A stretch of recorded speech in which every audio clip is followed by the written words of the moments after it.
kakaibang galak na aming nadarama sa tuwing kami ay lalapit sa inyo upang magpuri, magpasalamat at sumamba. Maraming salamat po sa kapayapaan na palagi niyong ibinibigay sa amin. At ngayon, dinadalangin namin na patuloy niyo po kaming pagharian ng aming mga puso't isipan. Dalangin namin ito ay makontrol ninyo at sumunod lamang sa mga nais ninyo. Maraming salamat po. Ito pong dalangin namin sa pangalan ng Panginoong Jesus.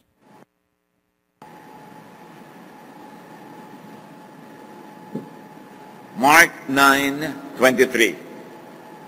Jesus replied, "Anything is possible for someone who has faith."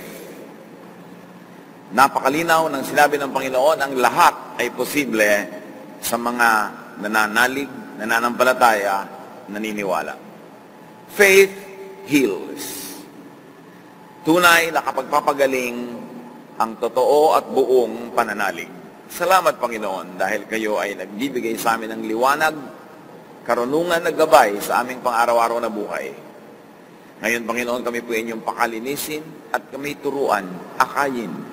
Kayo ang mangusap, mangaral, at bigyan nyo kami ng isip na matalas upang tumanggap ng inyong karunungan at pusong masunurin sa inyong paggabay. Lead us, teach us. We praise you, we thank you, in the name of Jesus our Lord, your Son, our friend. Maraming karanasan ng mga tao kasama ang Panginoong Jesus tungkol sa paggaling ng kanilang mga karamdaman. In fact, in the entire New Testament, we are filled with testimonies and events that point to such a truth. People go to Jesus for healing of themselves.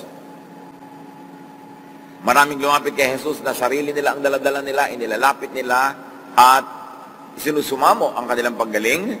And people also go to Jesus for healing of someone else, of others.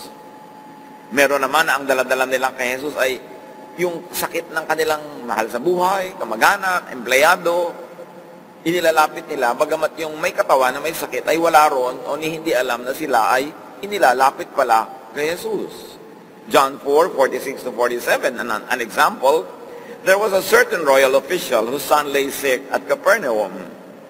When this man heard that Jesus had arrived in Galilee, he went to him and begged him to come and heal his son who was close to death.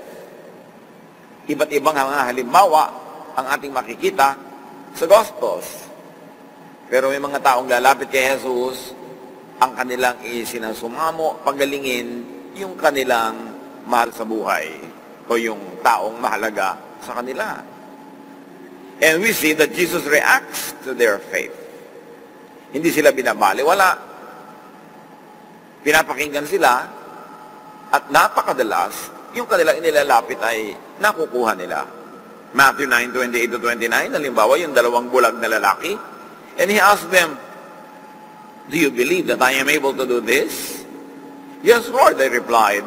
Then he touched their eyes and said, "According to your faith, let it be done to you." Very interesting yung exchange nila of ideas. Sabi ni Jesus, naniniwala ba kayong ako ay makakapagpagaling sa inyo?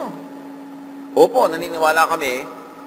At hinipo niya ang mga mata ng dalawang bulag na ito at sinabi, ayon sa inyong pananalig, yun ang mangyayari sa inyo. Hindi sinabi ni Jesus na ayon sa aking kapangyarihan. Ang sabi niya, ayon sa inyong pananalig. So ano man ang kapangyarihan ko, kung hindi kayo nananalig, walang effect. Ayon sa inyong pananalig. Matthew 8:3, yun namang may ketong. Jesus reached out his hand and touched the man. "I am healing," he said, "be clean." So in response to the leper's faith, pinagaling din ang ketongin na ito. So John 4:50, yung royal official na naglapit kay Jesus ng kanyang empleyado, "Go," Jesus replied, or kanyang anak, your son will live." The man took Jesus at his word and departed. In essence, Jesus gave that boy a long-distance touch. Hindi niya pinuntahan, hindi niya hinipo personal, pero gumaling din ayon naman sa pananalig nung ama, hindi nung anak. Dahil nag-aagaw buhay na nga, wala na sa huwisyo yung batang yon, para manalig pa siya, pero pananalig ng magulang kumilos sa ikagagaling ng anak. These people, we see them that they get healed. And we also see that the person they intercede for gets healed or even lives again. As in the case of Jairus, whose daughter already died, pero nabuhay pa rin. Matthew 9:30, sa dalawang bulag na lalaki, their sight was restored. Matthew 8:3, yung one leper that we're talking about, immediately he was cleansed of his leprosy. And sa John 4:51, yung royal official who interceded for his son, nung umuwi na siya, dahil sabi ni Jesus, sige, umuwi ka na, gagaling ang bata. While he was still on the way, his servants met him with the news that his boy was living. Sa katunayan, itinanong pa nga nitong official na ito doon sa mga empleyado niya, anong oras gumaling ang anak ko? At nung sinabi nila, ganito pong oras. At sabi nung lalaki, ganong oras sinabi ni Jesus, napapagalingin niya ang anak ko. As observed in the Jesus encounters, it is possible for a person's faith to heal him or her or to heal another person with or without that other person's awareness or participation.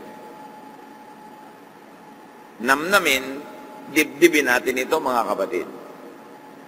Ang pananalig ng isang tao'y maaaring magpagaling sa kanyang sarili o magpagaling sa ibang tao, yung ibang tao man na yon ay alam na inilalapit siya sa Diyos, o meron man silang partisipasyon, o wala. Dibdibin niyo ang kahulugan nito. That according to these so many examples, a person's faith can affect, can even override another person's state of faith and mind or state of health. Sa pananalig mo, pwedeng makinabang yung ibang tao, meron man din silang pananalig o wala. Sa pananalig mo, maaring tumalab o tablan nito ang isang taong may sakit. Kasali man siya o hindi sa pananalangin. Na may kapangyarihan ang bawat taong nilalang ng Diyos, na tinatahanan ng Espiritu ng Diyos, na yung kapangyarihang nasa Kanya, sumasa Kanya at bigay ng Diyos, ay tumalab sa Kanyang sarili o sa ibang tao. Kaya napakalinaw, laging nagpupuntahan sila kay Jesus, pagalingin niyo po ako. Sasabihin ni Jesus, pinagaling ka ng iyong pananalig. Ano sinasabi niya? May kapangyarihan na nasa iyo na ibinigay na ng Diyos nung paman because you were created in God's image. You were fearfully and wonderfully made. And if you are made in God's image, then there must be a lot of qualities of God that are in you, inborn. Inborn in you. At hindi ni Jesus, hindi laging, ako nagpagaling sa iyo, sinasabi niya, pinagaling ka ng pananalig mo. Kaya napakahalaga na mabungkal, mapabunga, mapayabong, yung kapangyarihang nasa atin na ibinigay na noong paman. At yon to make it operational. Pakilusin, pagalawin yun upang magbunga ng ating hinahangad na bunga. Kaya mahalaga rin nananalangin para sa isa't isa. Lalo nang ipinapanalangin mo ay walang pananalig, mahina ang pananalig, o walang malay at hindi na pwede magdasal dahil hindi na kaya ng kanyang isip. James 5:16, therefore pray for each other so that you may be healed. The prayer of a righteous person is powerful and effective.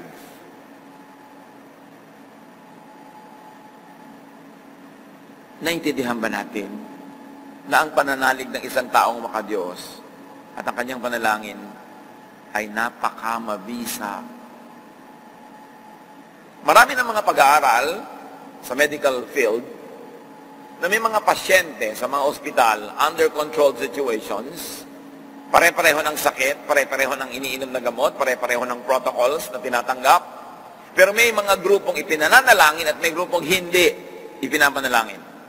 At napatunayan ng napakaraming mga pag-aaral na yung mga ipinapanalangin, mas mabilis, mas maganda, mas malakas ang kanilang response to medication and medical treatment. Mas tinatablan sila ng mga ipinapainom at ginagawa sa kanila kesa doon sa hindi ipinapanalangin. May talab ang panalangin. Kung minsan lang nga naiinip tayo gusto natin instant. Talab agad. At pag natatagalan, para bang hindi tumatalab. Pero talagang mga halaman na isang gabi lang tumutubo na, bukas nandiyan na, lumabas na yung dahon. Merong matagal. Pero matagal doesn't mean walang nangyayari. But Jesus also responds, and heaven also responds to non-faith. Hindi lamang sa faith, kundi sa non-faith. In many cases, they or the persons they intercede for do not get healed. Hindi naman lahat ng ipinanalangin gumaling Pinalangin man ang sarili o ang iba. Nangyari na yan. May example. Merong pinapalaya sa masamang espiritu, yung mga disciples, hindi naman lumayas. Hindi gumaling yung kinukubabawa ng mga espiritu. At pinaalis yun ni Jesus. At matapos yun ay pinuntahan siya ng mga disipulo, palihim na tinanong, bakit hindi po namin mapaalis? Matthew 17, 19-20, later the disciples went to Jesus in private and asked him, why couldn't we force out the demon? Jesus replied, it is because you don't have enough faith. But I can promise you this, if you had faith no larger than a mustard seed, you could tell this mountain to move from here to there, and it would. Everything would be possible for you. Gano'ng karami sa kapangyarihang ito ang nagagamit natin? Mustard seed, ang liit-liit nun, hindi nga yan kasing laki ng ulo ng aspile. It is no larger than pinhead. So mustard seed, according to Jesus, if it represents faith, is bigger than a mountain. That small faith is bigger than a huge concern or problem. Kaya ang taong may pananalig ay isang taong makapangyarihan. Dahil ang pananalig. Because without faith, it is impossible to commission God's power. Hindi mo ma-i-on yung switch. Hindi mo ma-ipa-plug yung plug. Hindi ka kakabit sa power without faith. So Jesus tells them to believe in the power of their own faith. Do you believe in the power of your own faith, or you always have to depend on others? To pray for you, pray for you, pray for you. That is good. But if you are never pray for yourself, and if your personal prayer is not powerful, is not convincing, is not one and united inside of you, ano mangyayari sa iyo? Hati. Kaya kaminsan, tumatanggap ka ng sagot, hati-hati, kapra-kapraso. Ipinanalangin ka ng isang may taong solid ang faith, pero yung faith mo kulang-kulang, so yung solid faith niya, plus your kulang-kulang faith, cannot make a complete product. Meron, pero kulang. Yan ang dapat i-develop ng tao, personal faith. And I cannot tell you how to develop it. No one, aside from yourself, can tell you how to develop it because it's personal. Kahit anong seminar ang puntahan mo, hindi maituturo sa iyo how to develop your faith. Kailangan kang gumawa ng paraan, magkaroon ka ng diskarte kung paano yan mangyayari dahil napakahalaga. Matthew 17:21, sa pag-ulit, if you have faith as small as a mustard seed, sabi ni Jesus, you can say to this mountain, move from here to there, and it will move. Nothing will be impossible for you. So Jesus tells them that it is their faith that heals them and that heals the people they intercede for. Luke 18:42, to the blind man, sabi niya, receive your sight. Your faith has healed you. Luke 17:19, to the leper, Then he said to him, rise and go. Your faith has made you well. Madali sanang sabihin ni Jesus, I healed you, I healed you, I healed you. Pero sinasabi ni Jesus, your faith. So develop your faith.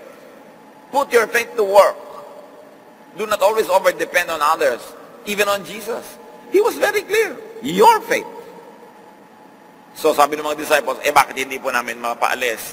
Because your faith is deficient. Again, it is your lack of faith that is the reason. Why do you get healed? Because of your faith. A person's faith, belief, thought, a person's mind can affect the physical world. Takot na takot dyan yung mga conservative religious people, yung for you to marshal the powers of the mind. Iniisip nila, when you marshal the powers of the mind, evil spirit yun. No. Si Jesus na mismo nagsasabi, it is your faith. It is what is in you. Your spirit, united with the Spirit of God, is majority. You plus God are always the majority. So napaka-importante to look deep inside. Natatakot ang mga conservative na mga relihiyoso sa power of the mind. Sino ba may bigay ng mind? Di ba ang Diyos? Because anything that their conservative religiosity cannot understand scares them. And they are quick to label it as demonic. Anything they cannot understand. But only God is power. There is no power outside of God. What is the enemy? He is a thief. He comes to steal, kill, destroy. Audacity of this prophet, kung gaano kalakas ang loob niyang sabihin, walang papatak na hamog o ulan hanggang di ko sinasabi.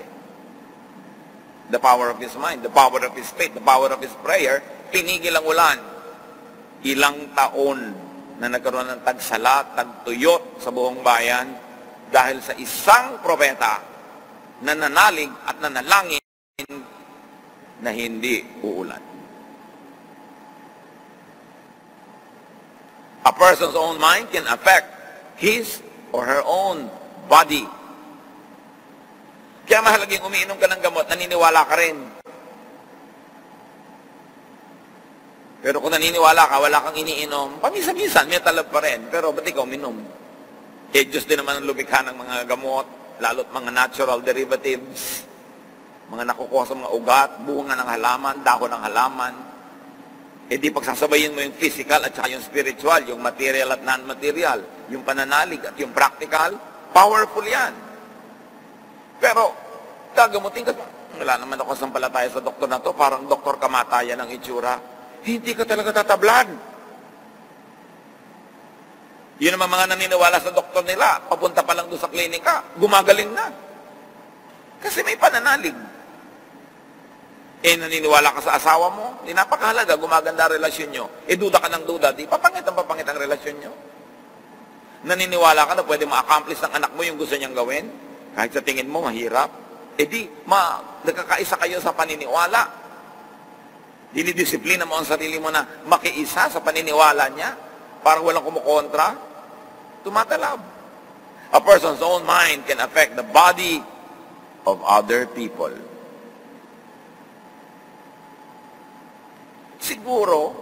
Siguro lang, hindi ko pa yan nasasaliksik, baka yan ang tinatawag nila kumisa na kulam. Yung napaka-powerful ng negative mind ng babaeng ito, na pag iniisip niyang sasakit ang tiyan ko, sumasakit nga. Dahil wala akong mas strong na positive faith, ang dali-dali niyang lukuban yung sarili kong katawan. Pwede lang, hindi ko sinasabing teaching yan. Baka. Kasi meron talaga mga tao na pag pinag-isipan ka ng masama, may nangyayari nga sa iyo Powerful yung mind niya.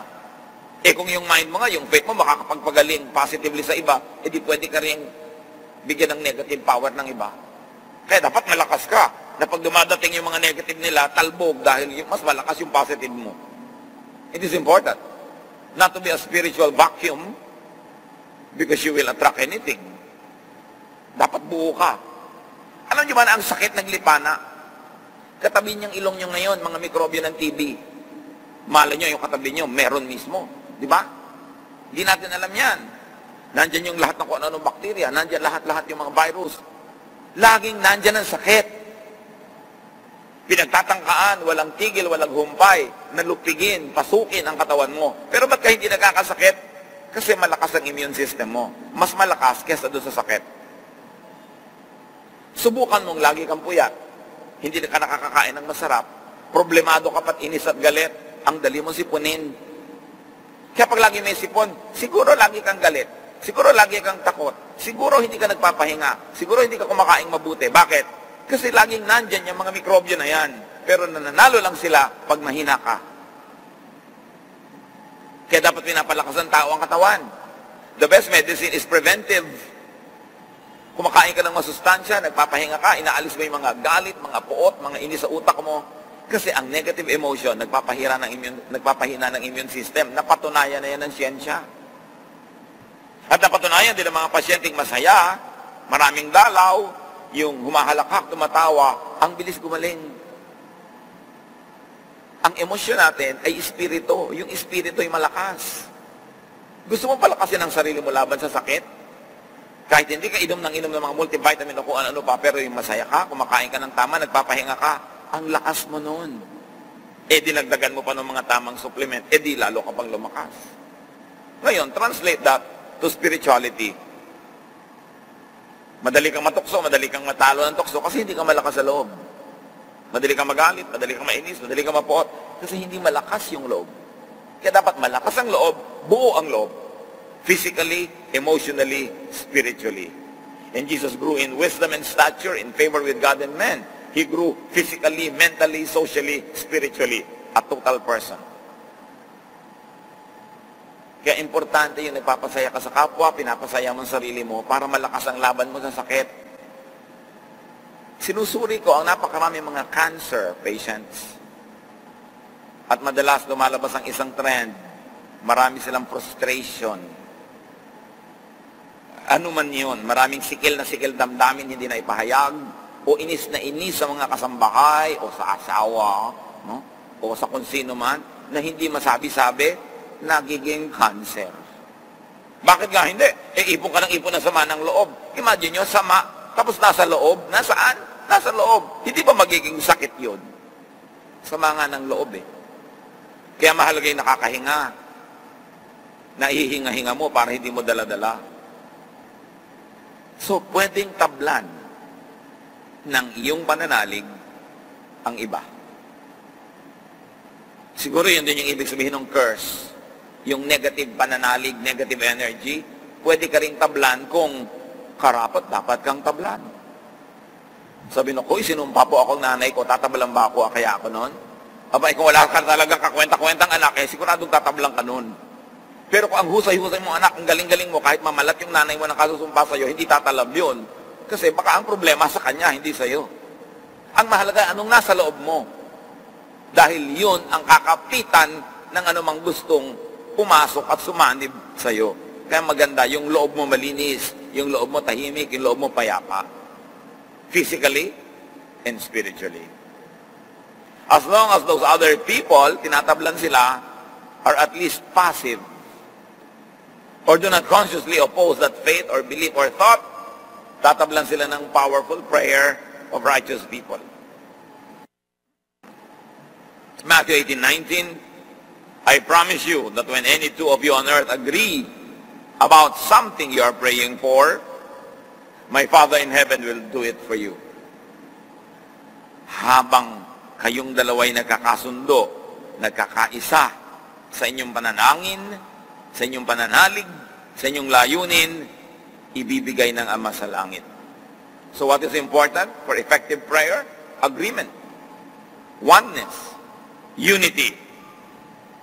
Kaya kadalasan, religious man o non-religious activity, pag may dapat mangyari, sasabihin ng iba, walang kokontra. Kasi pag may kumukontra, naninegate, dapat may unity. Yung umiinom ka ng supplement, sasabihin ng pinsan mo, naniniwala ka ba dyan? Baka racket lang yan. Lumayas ka, huwag mo akong kontrahin kasi nananalig ako. Kasi pag binigyan mo ako ng mga duda, nawawala ng effect. Bagamat maganda rin yung paminsan-minsan, napapaalalahanan tayo dahil baka ang pinaniniwalaan nga natin ay mali. Pero matapos mong suriin at matapos kang makinig sa panunuri ng iba, kung talagang nananalig ka, buo ang iyong loob, pinag-aralan mo at buong-buo ang isip mo na tama yon, go ahead and don't allow people to divide your mind. Huwag kang laging makikinig sa mga kontra. Kasi walang mangyayari sa iyo pag lagi kang nakinig sa mga hindi naniniwala sa pinaniniwalaan mo. How about when the patient dies anyway after you prayed? Katulad ng istorya ni David sa 2 Samuel 12, 15-22, namatay pa rin yung anak niya. Possible reasons? Deficient faith. God's immovable will, na talagang in that specific case, may desisyon na talaga ang Diyos. Or God's higher form of yes. Meaning, pinananalangin mong mabuhay pero namatay, yes pa rin ang sagot ng Diyos because in that case, death is equal to well-being and comfort. Kaya mo naman ipinapanalangin na gumaling ang isang tao o humaba ang buhay kasi gusto mo siyang mapabuti. Pero papaano kung sa Diyos na nakakaalam ng lahat ng bagay at pupuntahan ng lahat ng bagay ay alam niyang higit na mapapabuti kung sumakanya at umuwi na sa kanya ang tao, then yes pa rin ang sagot kahit namatay ang pasyente. Ang tunay namang ipinapanalangin mo, Lord, pahabain mo po ang buhay ng nanay ko. Anong ibig mong sabihin? Gusto ko po siyang mapabuti. Gusto ko po siyang sumaya. Gusto ko po siyang mapalagay sa tama at mahusay. Well, in the case of your mother, para siya mapabuti, para mapalagay sa tama at mahusay, mas mabuting kunin ko na siya. So yes, ang sagot ko, papasayahin ko siya, ilalagay ko sa mabuti ang kanyang kalagayan, pero no sa specific prayer mo na pahabain ng buhay. Kasi in this case, ang pagpapaiksi ng buhay niya, ang siyang makabubuti sa kanya. And that is what we mean, a higher yes. Yes pa rin, doon sa diwa ng ipinapanalangin mo, although no, doon sa letter and form of your prayer. Isaiah 57, 1-2. The righteous perish, the devout are taken away, and no one understands. That the righteous are taken away to be spared from evil. Those who walk uprightly enter into peace, and they find rest as they lie in death.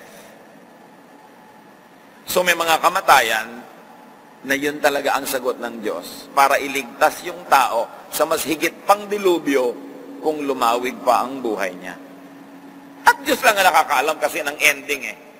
Nakikita lang natin yung daan, hindi natin alam kung saan patungo. Pahabain mo pong buhay niya, yung pala kung humaba ang pupuntahan nun, grabing trahedya. Ang Diyos na nakakaalam ang nagsasabing, actually, ang pinagpe-pray mo ay hindi paghaba ng buhay niya, kundi yung ikabubuti niya, di ba? And in this particular case, ikabubuti niya na umuwi na siya sa akin. Kaya yes pa rin ang answer sa ganon. Huwag kayong pagdududa sa Diyos, kung dasal kayo ng dasal, tapos yung pinagdadasal nyo ay gumraduate pa rin at na-promote to heaven. May mga ganong kaso. Sasabihin pa, ang bait-bait niya, bakit siya pa? Eh, sino gusto mo? Ikaw.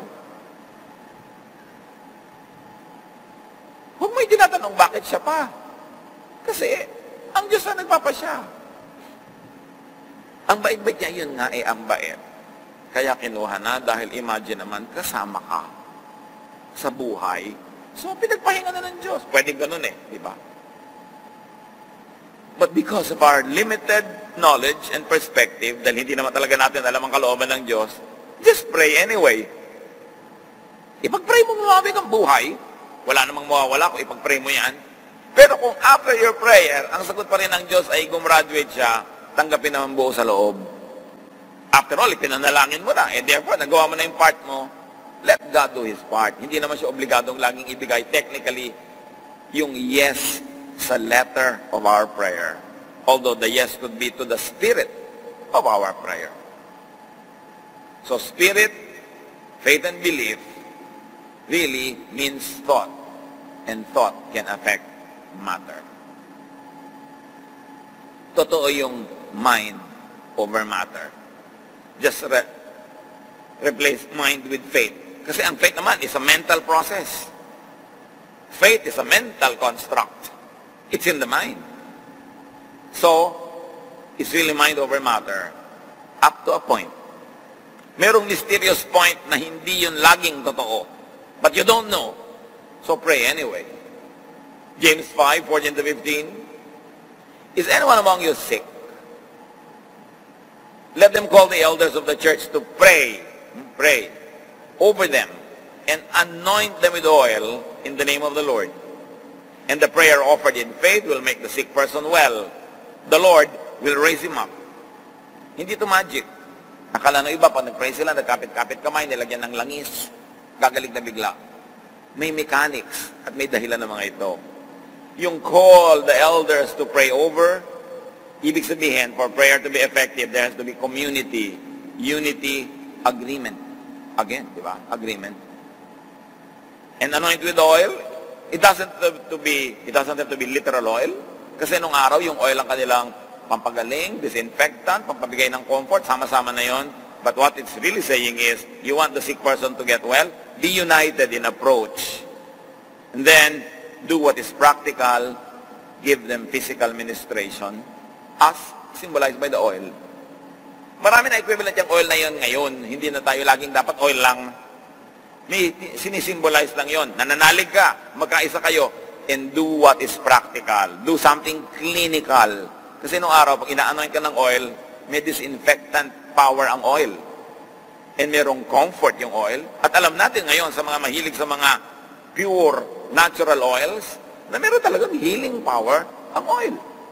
Pag ipinahid mo sa talampakan mo, sa matok mo, inamoy mo, kaya may aromatherapy, lahat yan may effect talaga. Pero it doesn't have to be oil. Oil could mean surgery. Oil could mean sometimes amputation. Oil could mean therapy. Ibig sabihin, gagawin kang something clinical, something physical, kakambal ng prayer which is spiritual. At sabi, prayer offered in faith will heal. So faith here means mind and body, spiritual, and physical. The true faith is not only in the realm of the mind, but it's also in the realm of matter, of the physical world. Nag-a-agree, nagko-connect yung thought at yung object, yung bagay at yung isip, yung pananalig na mayroong action. So what are all this telling us, brothers and sisters? Develop your faith, your thought, your mind, to the point that it can affect the earth. Your body, other people's bodies. Kailangang linangin, payabungin, palakasin, pakilusin ng pananalig para tablan nito ang mundo, the physical world outside of you, your own body, and the bodies of other people that will fall under the influence of your faith. Matthew 17:19-20. Then the disciples came to Jesus in private and asked, "Why couldn't we drive it out?" He replied, "Because you have so little faith." The problem, the limit, is not non-faith, but insufficient faith. Sabi ni Jesus doon nagsabing, kung kaya nyo po, mapapagaling nyo ako. Mark 9:23. If you can, Jesus said, everything is possible for one who believes. Bakit if I can? Hindi ako pinag-uusapan. Ikaw, do you believe? Don't put me on trial kung kaya ko o hindi. Natural kaya ko. Hindi yun ang issue. Ang issue, nananalig ka ba? Kasi may mangyayari sa'yo, hindi dahil sa kapangyarihan ko, kundi dahil sa pananalig mo. Kasi ang pananalig mo, ang kapangyarihan mo. Pakilusin mo yon, paandarin mo yon. Hindi yun nakikita parang kuryente, pero may power. Hindi nakikita parang hangin, pero may power. Romans 12:2, be transformed by the renewing of your mind. So, mabago ka sa pamamagitan ng pagbabago ng iyong isip. Stretch it a little bit, my dear brothers and sisters. Baguhin mo ang kapaligiran mo sa pamamagitan ng pagbabago mo ng pag-iisip mo. Ibahin mo ang iyong isip. It's all in the mind. Mentality talaga yan. May mentality na pang mahirap, mananatiling mahirap, hindi aasenso. Merong mentality na pang asenso, pampayaman, kahit ipinanganak na mahirap. Kaya ang kailangan tingnan mo, ano bang mentality mo?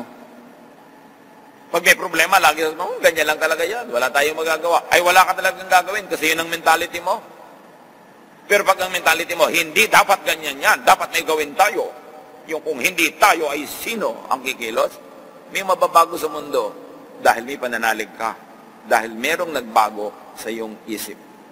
Lahat ng pagbabago ng tao nagsisimula sa loob ng isip niya. Lahat ng naglayas, ng isip mo nang lalayas ako. Lahat ng nagbago ng bisyo, sabing magbabago ang bisyo ko. Aalisin ko yan. Lahat ng nagkaroon ng pananalig, nagbago ng pag-iisip. Lahat ng nagkaroon ng savings, nag-decide silang magkakaroon ako ng savings. Lahat nangyayari dito. This is the battlefield. Diyan nag-aagawan ng lahat ng kapangyarihan. Kung sino ang maglalagay ng thought sa utak na yan. Kaya binabantayan natin kung sinong nadirinig, sinong kausap, sinong nakaka-influence sa atin. Kasi pag na-influence tayo noon, pinasok ng salita nila na invisible ang tenga natin at tumira doon sa utak natin, susunod ang ating buong katawan. It's really a battle for the mind. Bakit ang laki ng ibinabayad ng mga produkto para sa commercial nila, sa TV, sa radyo, kung saan-saan? Kasi oras na pumasok sa tenga mo, at paulit-ulit, kahit hindi mo tinatanggap, sa kauulit nila, tinanggap na ng utak mo yon. Naranasan nyo na ba? Nanonood kayo ng TV, biglang may advertisement ng pagkalinalinam na makulay at makatas na hotdog. Sabi mo, dear, may hotdog ba tayo sa ref? Meron, pakiprito mo nga. Dahil na, pasok na yung utak mo ng hotdog. Kaya yung mga advertisement ng sabon na ang pinakamagandang luwalhati ng isang ginang ay matuwa ang kanyang husband na maputi ang kwelyo. Pag pumasok na pumasok sa utak yon, magiging pinakamataas sa pangarap ng kababaihan ay magpaputi ng damit. Maglabang mabuti, na kahit na nagpakaalipin na siya kalalaba, masabihan lang ng kanyang asawang, ang bango dear. Sabi niya, tuwang-tuwa na. Kasi inutukan na ang mission mo sa buhay ay maglaba. Sino ang nanguto sa'yo? Di sabong panglaba. Kaya nagbabayad sila ng mahal. Pag nakinig ka sa advertisement, bibili mo ang produkto nila. Maraming advertisements, hindi lang yun nasa TV o nasa media. Yung kausap mo. Pag negative lagi yung utak niyan, lagi mo siyang kausap, magiging negative ka. Pag inggitera yan, mainggit ka na rin maya-maya. Kahit hindi mo payagan consciously, pero paulit-ulit, mangyayari yon. Bantayan nyo kung sino lagi nyo kausap. May kausap na nakakapagpatalino at may kausap na nakakapagpabobo. Ganun lang kasimple yon. Kaya sabi sa kausap mo, teka, ano ang effect mo sa akin? Sabi niya, tulad din ang effect mo sa akin. Di ba pareho tayo? Kaya sinusuri natin yan. It's all in the mind. It's all by the mind. Pag meron kayong gustong-gusto, naniniwala kayo, sinuri nyo na, tama sa tingin nyo, huwag kayong magpapigil sa mga kontrabida. There's a stage, napapakinggan nyo lahat ng kontrang ideya dahil gusto nyo suriin. Gusto nyo makinig sa wisdom ng iba. Pero oras na nasuri nyo na, nag-decide na kayo, huwag na kayong makikinig sa kontra. Kasi pipigilin lang nila kayo. Magdadalawa loob nyo, walang mangyayari. Pray, believe, think your way into your own and your beneficiaries healing and wellness. Ganun ba ang inaabot ng ating pananalig na tumatalab? May nangyayari. Isinisilang sa isip, nagbubunga sa labas ng ating katawan sa mundong ating ginagalawan. Yun ang faith na itinuturo ni Jesus. Hindi faith na naghahantay lagi ng himala. Faith na naniniwala at ayon sa paniniwala niyon, kumikilos, gumagawa, nagsisikap, hindi tumutunganga na paghimalaan. Kasi ang tunay na himala ay yung ang hirap gawin, nagawa mo dahil naniniwala ka at nagsikap ka, himala yun. Hindi, yung iba ang gusto nila, hindi naman himala, kundi magic, from nothing, something comes out. Walang ganun. Dapat meron ka investment. Naniniwala ka at gagawin mo kung anong pwede. Anong pinaniniwalaan nyo? Anong gusto nyo mangyari sa buhay nyo? Kailangan kumilos kayo ayon sa gusto na yon, ayon sa paniniwala na yon, at may mangyayari. Panginoon, turuan nyo po kami to operationalize our faith. Pananampalatayang hindi naghihintay ng magic. Hindi lagi naghihintay na iligtas ng iba, iligtas ng langit, iligtas ng mga anghel. Kundi pananampalatayang nagliligtas din sa sarili, kumikilos, gumagawa ng tama dahil ito ang sinasabi ninyo, Panginoon, na ang pananalig na walang gawa ay baliwala. Turuan nyo kaming manalig.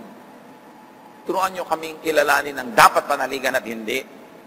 At oras na kami ay nagpasya na, ay buong-buong loob na sundin namin ang aming ginugusto, pinapanalangin, inaadika, at nang may mangyari sa mga buhay namin.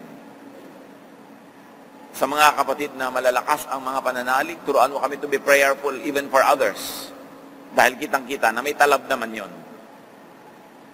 Pero ang bawat isa, Panginoon, makita mo nawa na hindi lang asa ng asa na ipanalangin ng iba, kundi dinedevelop din ang sariling prayer life para magkaroon ng sariling personal power ang mga prayer ng bawat isa. Pag-isipan, pagbulayan at ipanalangin natin ang mga ito sa ilang saglit ng katahimikan.